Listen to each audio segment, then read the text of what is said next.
భారతీయ ఛానల్కి స్వాగతం. జై శ్రీరామ్, హర్ హర్ మహాదేవ్.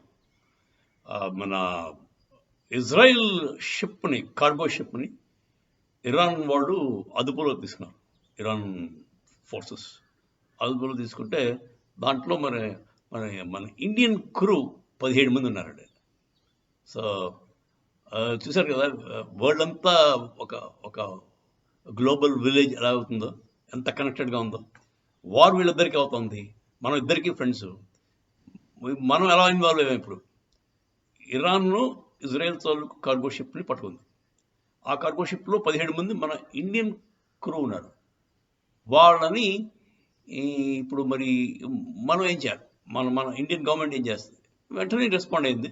వెంటనే జయశంకర్ గారు ఆయన కౌంటర్ పార్ట్ని కాల్ చేశారు.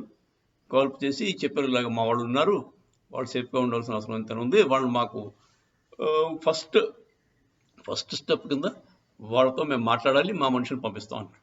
నెక్స్ట్ వాళ్ళు విడుదల చేయాలని అడుగుతాం. వాళ్ళు కూడా ఇరానియన్ అధికారులు కూడా చాలా పాజిటివ్గా స్పందించారు. రండి, మీ వాళ్ళతో మాట్లాడుకోండి అని చెప్పి వాళ్ళు అనుమతి ఇచ్చారు. దాంతో మన వాళ్ళు వెళ్తారు, ఈ క్రూ మెంబర్స్తో మాట్లాడతారు. తర్వాత నెక్స్ట్ స్టెప్ ఏమంటే వాళ్ళ విడుదల, సేఫ్గా వాళ్ళని తీసుకొచ్చి వచ్చే బాధ్యత ఉంది. కాకపోతే మరి షిప్ మీద ఉంటారు కదా, షిప్ క్రూ లేకుండా షిప్ మెయింటెనెన్స్ అవ్వదు. మరి వాళ్ళ తాలూకు రోల్స్ ఏవో ఉంటాయి, ప్రతిరోజు ఏదో పని చేసుకుని ఉంటారు కదా. షిప్ క్రూ అంటే వాళ్ళ క్లీన్ షిప్ ఉంటుంది, తర్వాత రెగ్యులర్ మెయింటెనెన్స్ ఉంటుంది, ఇవన్నీ ఉంటాయి. సో షిప్ క్రూని షిప్ నుంచి వేరు చేయడం అంటే కొంచెం అది షిప్కి లాస్, షిప్పింగ్ కంపెనీకి లాస్. మరి అది ఎలా హ్యాండిల్ చేస్తారో నాకు తెలీదు.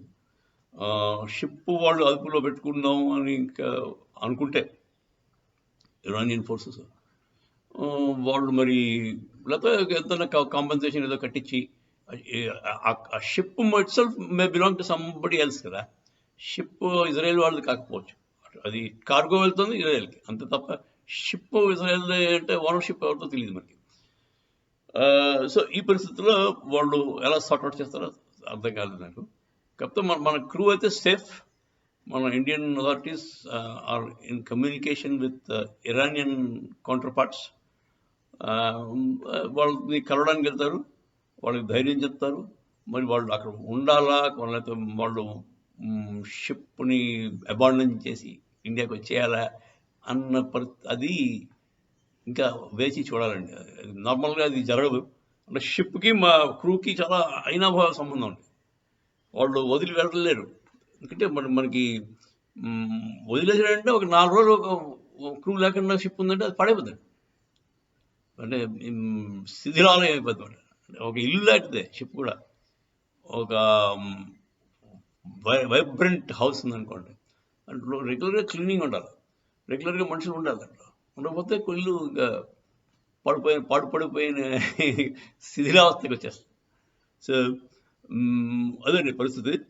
మన దౌత్య పరంగా మన ఎస్ జయశంకర్ గారు చేసే పనులన్నీ కూడా ఘనంగానే ఉంటాయి. అతను ఎవరిని, మన ఇండియన్ డయాస్పోరా ఎవడైనా బయటకు వెళ్తే, డయాస్పోరా కాదు,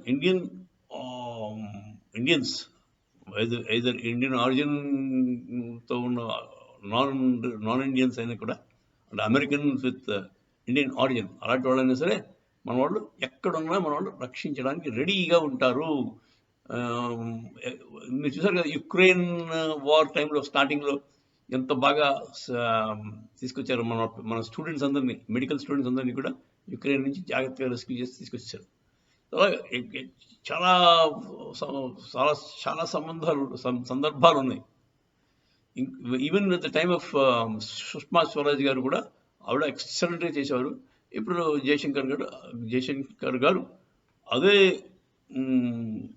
అదే పర్ఫార్మెన్స్ చేస్తున్నారు. చూద్దాం ఏం జరుగుతుందో. జై శ్రీరామ్.